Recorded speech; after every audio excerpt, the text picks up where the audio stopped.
তৃণমূলের জনপ্রিয় এবং বিতর্কিত নেত্রী রাজন্না হালদার এবার বিজেপিতে আসছেন এমনই কিন্তু শোনা যাচ্ছে। বিভিন্ন মিডিয়া তেমনই খবর প্রকাশ করছে এবং একটি অনলাইন মিডিয়া কয়েকদিন আগে রাজন্না হালদারকে একটি সাক্ষাৎকারও নিয়েছেন। সেই রাজন্না হালদার যিনি 21শে জুলাইয়ের মঞ্চে ভাষণ দিয়েছিলেন, দিয়ে লাইমলাইটে এসেছিলেন, সেই রাজন্না হালদার যিনি আরজিকর কাণ্ড নিয়ে শর্ট ফিল্ম বানিয়েছিলেন এবং তৃণমূলের রোষের মুখে পড়েছিলেন এবং তৃণমূল তাকে বহিষ্কৃত করেছিল। কয়েকদিন আগে কসবা ল কলেজে যে ধর্ষণের ঘটনা ঘটেছিল সেখানেও তিনি প্রতিবাদ করেছিলেন এবং তিনি বলেছিলেন তাকেও তার ছবি তার ভিডিও এইভাবে ভাইরাল করা হয়েছে, এআই এর মাধ্যমে নুড ছবি নুড ভিডিও ভাইরাল করা হয়েছে। সেই বিতর্কিত রাজন্না হালদার, জনপ্রিয় রাজন্না হালদার কিন্তু এক পা বাড়িয়ে আছে বিজেপিতে এমনই শোনা যাচ্ছে। রাজন্না হালদার কিন্তু সেটা স্বীকার করছেন না, বলছে আপনারা দেখতে পাবেন আমি যদি সিদ্ধান্ত নিই। কিন্তু সোনারপুর দক্ষিণে কিন্তু রাজন্না হালদার বিজেপির ক্যান্ডিডেট হতে পারেন 2026-এ, এটা কিন্তু অনেকটাই শোনা যাচ্ছে।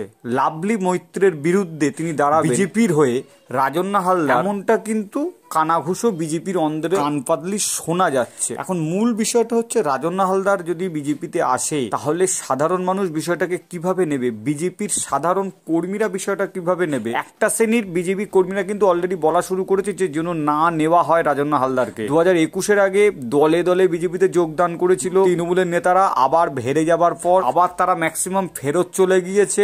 তার মধ্যে সব্যসাচী দত্ত থেকে শুরু করে রাজীব বন্দ্যোপাধ্যায় থেকে শুরু করে এরকম অনেক নাম রয়েছে। তো বিজেপি কিন্তু খুব ধীরে জলও নিতে নিয়েছে, আর আগের মতন বেনজল সব বিজেপিতে নিচ্ছে না। শুভেন্দু অধিকারী সেটা বারবার পরিষ্কারও করে দিয়েছে। এখন রাজন্না হালদারকে নেয় কিনা বা রাজন্না হালদার বিজেপিতে জায়গা পায় কিনা সেটা কিন্তু এখন সময়ের হাতে ছেড়ে দিতে হবে। হ্যাঁ, রাজন্না হালদারের কথাবার্তা শুনে যেটা বোঝা যাচ্ছে বিজেপি তাকে যদি গ্রহণ করে তাহলে তিনি আসবেন। তৃণমূলের থেকে তার মোহভঙ্গ হয়েছে, মমতা ব্যানার্জিকে মায়ের মতন দেখতেন, স্বীকার করেছেন।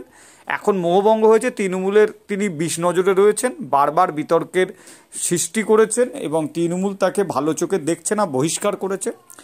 বিজেপিতে যদি রাজন্না হালদার আসে আপনি কিভাবে দেখছেন বা আপনি কি সমর্থন করছেন? বিজেপির টিকিটে ধরুন 2026-এ রাজন্না হালদার দাঁড়ালো সোনারপুর দক্ষিণে, আপনি কি সমর্থন করছেন? অবশ্যই আপনার কমেন্টস করে জানান। ভিডিও ভালো লাগলে লাইক করবেন। ধন্যবাদ। নতুন ভিডিও দেখাবে খুব তাড়াতাড়ি, সাথে থাকবেন।